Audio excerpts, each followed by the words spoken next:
Salauddin Ayubi stands as a towering figure in history. He was a warrior without equal. He was a ruler known for his justice and wisdom. Born in a time of great turmoil, he rose to become the champion of Islam. He united a fractured people against a common enemy. His name echoes through the ages, a testament to courage, chivalry, and faith. This essay will explore the extraordinary life and lasting legacy of Sultan Salauddin Ayubi. Salauddin's story is one of resilience and determination. It is a tale of unwavering commitment to his beliefs. He led by example, inspiring his followers with his piety and humility. His life offers valuable lessons in leadership, faith, and the pursuit of justice. He remains a symbol of hope and inspiration for people across the globe. Salauddin was born into a Kurdish family known for its military prowess. His birthplace was Tikrit, a city steeped in history. His father, Najm ad-Din Ayub, was a respected governor. He instilled in his son the values of honor and duty. Salauddin received a comprehensive education. He excelled in religious studies, law, and military strategy. These formative years shaped his character. They laid the foundation for his future greatness. The young Salauddin was known for his intelligence and thirst for knowledge. His keen interest in history and strategy foreshadowed his destiny. He learned the art of warfare from his uncle Asaduddin Shirkuh. Asaduddin was a seasoned general serving under Nur ad-Din, the powerful ruler of Syria. Under his tutelage, Salauddin honed his military skills. He quickly rose through the ranks, proving himself a capable and courageous soldier. Salauddin's rise to power was swift and remarkable. Born in 1137 in Tikrit, he was of Kurdish descent and grew up in a time of great political upheaval.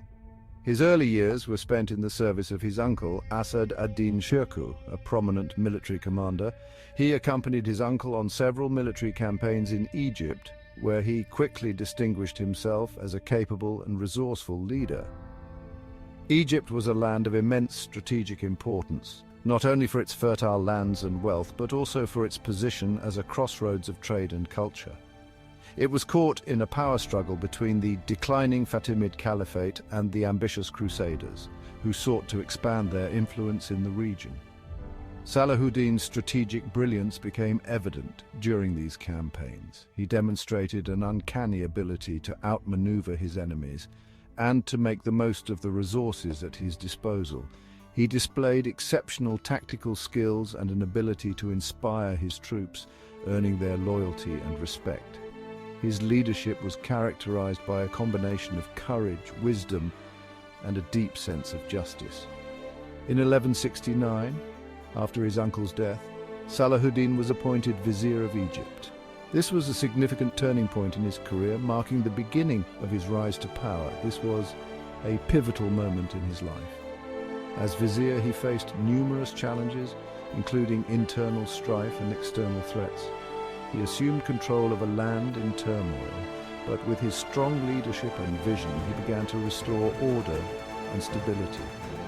With determination and political acumen, he consolidated his power. He skillfully navigated the complex political landscape, forging alliances and neutralizing rivals. He ended the Fatimid Caliphate, a move that solidified his control over Egypt and marked the beginning of a new era. He restored Sunni Islam as the dominant faith, promoting religious unity and strengthening his position as a leader. 3 years later, Nur ad-Din, his former overlord, died. This event created a power vacuum that Salauddin was quick to fill.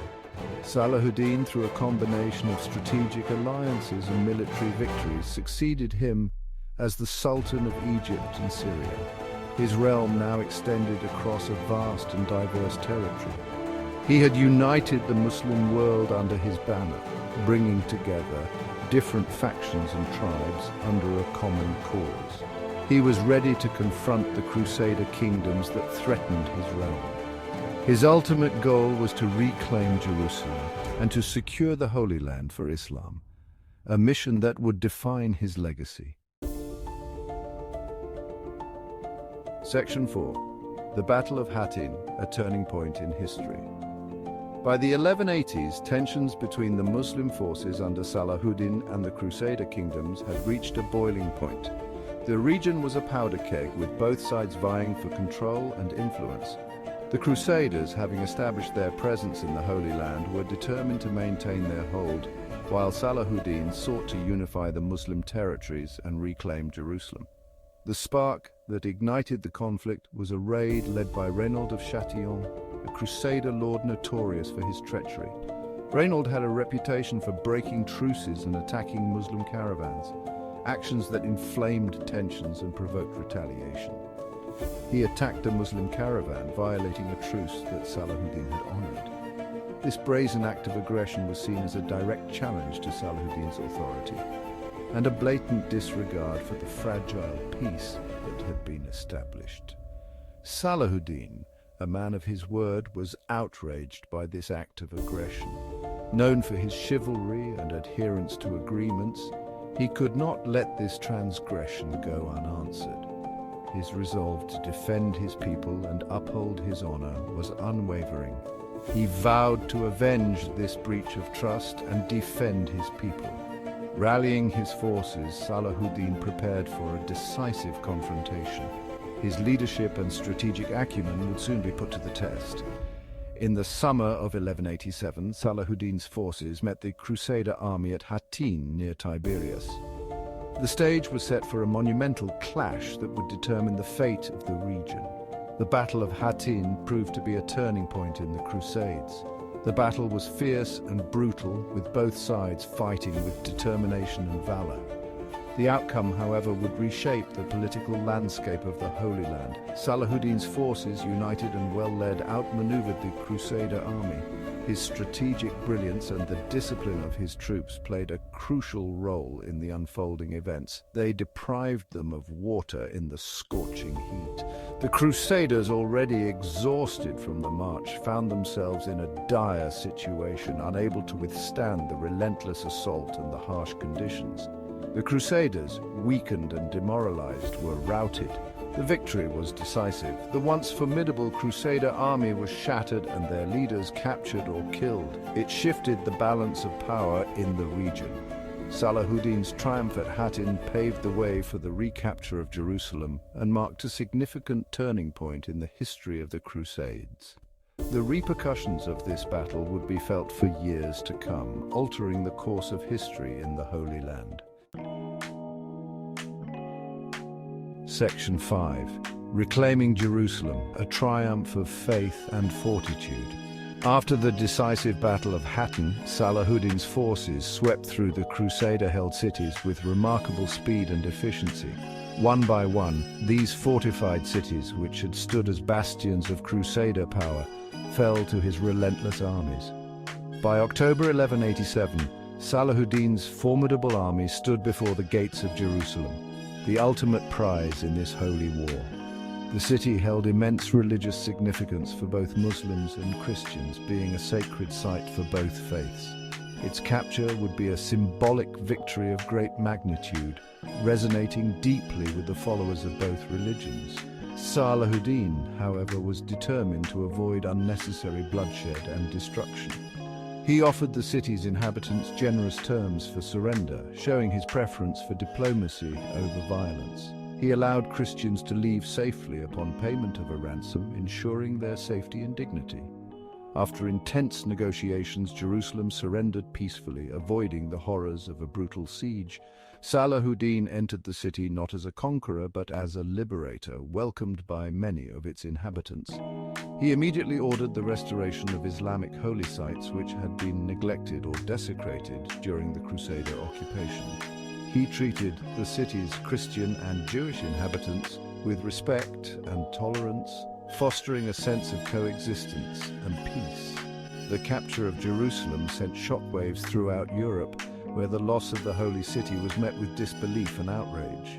It led to the call for a third crusade, as European leaders vowed to reclaim the Holy Land and restore Christian control over Jerusalem. The Third Crusade would see some of the most famous figures of the medieval world, including Richard the Lionheart, embark on a perilous journey to the east.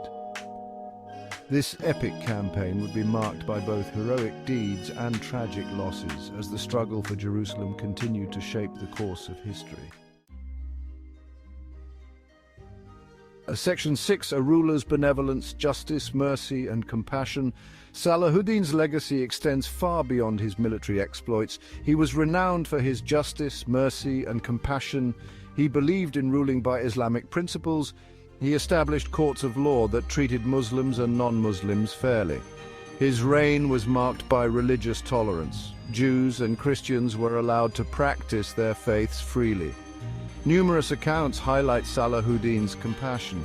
He once released Crusader prisoners of war on Christmas Day as a gesture of mercy. He allowed Christian pilgrims safe passage to Jerusalem to visit their holy site. These acts of kindness earned him respect and admiration even from his adversaries.